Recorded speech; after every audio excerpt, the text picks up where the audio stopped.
Let's get it to our graphic at the bottom of the screen is a little bit out of order. We're actually going to take SBF and move it to the front of the line here and get this little news break that we got last night out of the way. So let's go ahead and put this up on the screen, guys. We now have two former top executives in Sam Bankman-Fried's crypto trading empire, and I'm reading here from the New York Times, have pleaded guilty to federal criminal fraud charges and are cooperating in the prosecution of the disgraced crypto entrepreneur. That's according to the U.S. Attorney for the Southern District of New York. Okay, so who are these two?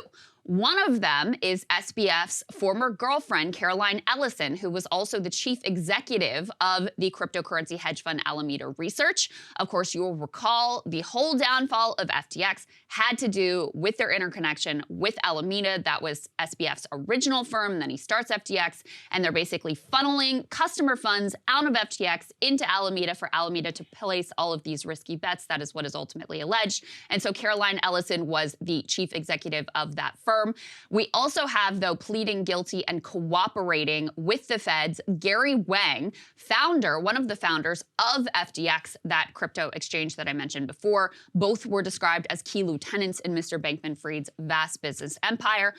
Let me go ahead and give you the details of what we know that they ultimately pleaded guilty to. And like I said, so they took a plea deal, they flipped, they are now cooperating with the feds in their investigation and prosecution of Sam Bankman-Fried. So here's what we know. Caroline Ellison pleaded guilty to 7 counts, 2 counts of wire fraud, 5 conspiracy counts involving wire securities and commodities fraud and money laundering, whereas Gary Wang pleaded guilty to wire fraud and 3 conspiracy counts, which involved wire securities and commodities fraud. In those agreements, which were signed on Monday, they both pledged to, quote, cooperate fully with the U.S. Attorney's Office, the FBI, and other law enforcement agencies, and to, quote, truthfully and completely disclose all information concerning all matters that they are asked about. I think we had mentioned here on the show before, people had spotted Caroline Ellison in Lower Manhattan, very close to the Southern District of New York office. And so there was already speculation over whether she was going to plea and ultimately cooperate and flip. It looks like that is exactly what has happened, Saagar. If I were SBF, I'd be real worried about this. He's already been agreed now to be extradited here to the United States. I think he was extradited last night, was the plan. And so there we go. It's over. As far as Caroline Ellison is concerned, the reason why it matters is not only her own personal relationship with SBF, she was the head of Alameda Research, and in that capacity oversaw many of the fraudulent loans, both to SBF, to his top lieutenants, which were then laundered as political donations to his own personal net worth, on top of overseeing the initial wire transactions, both from FTX over to the Alameda Research side. That's another reason why I think it's so important that Gary Wang, who was the founder of FTX and was a key executive there, they have both sides of the transaction represented here in the guilty plea and in terms of cooperation. One party, Mr. Wang, can actually speak to the fraud complaints on the FTX side, and then Ms. Ellison can, of course, speak to the fraud and to the transfer of customer funds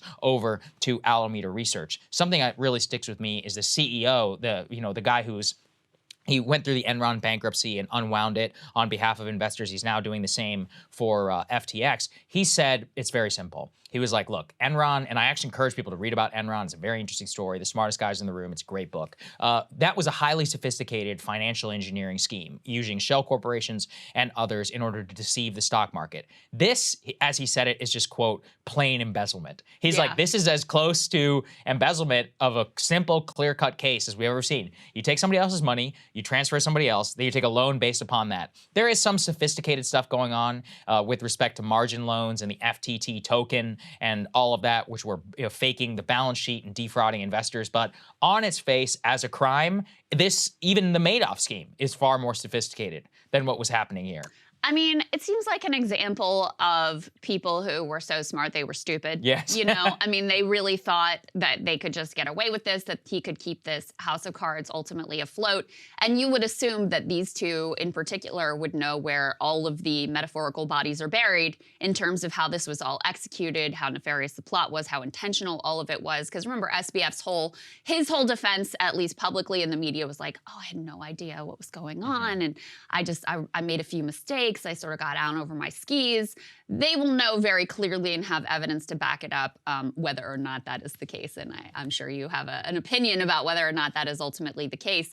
And the three of these individuals, they all live together in that Bahamian penthouse in the Bahamas. So that's where FTX was based. As they note here, Bankman-Fried and Ellison were at times romantically involved. So they will be able to unpack this whole scheme. And yeah, ultimately, I mean, in terms of the attempts to like hide the outright fraud and keep this thing going, or any sort of like code of oath of loyalty or anything like that, there was clearly nothing like that going on. All of these people are just trying to save their own bacon. And you know, I know that a lot of the focus, and I think rightfully so, is on SBF, but it is very unlikely that he was the only one engaged in criminal activity here and in outright fraud, stealing customer funds, et cetera. And so I hope there is accountability for everyone who was ultimately involved in what was a multi-billion-dollar scheme of not just defrauding and stealing from customers, but also this illegal political influence campaign that needs to be taken a hard look at as well, and all of the key players brought down too. Yeah, my big hope is that we don't pull a Ghislaine Maxwell here, you know, just throw her in prison and do so in such a way that, oh, we just never end up actually looking at what a much bigger scheme which of what's politicians were involved, which DC players were involved. Yeah. That's what I still have a lot of questions about. And remember, the feds are sitting on that information. We should all push for transparency. Indeed. Hey guys, ready or not, 2024 is fully upon us now, and Saagar and I have been brainstorming ways that we can really up our game for this critical election. Yeah, we rely on our premium subs to expand our coverage, to add staff, to upgrade the studio. We just want to give you the best independent coverage of this election, which is possible. So if you can help us out, become a premium subscriber today, breakingpoints.com, or the link is down here in the description video. It really means the world to us. And if you like what we're all about, this is the best possible way to keep us 100% independent, working only for you.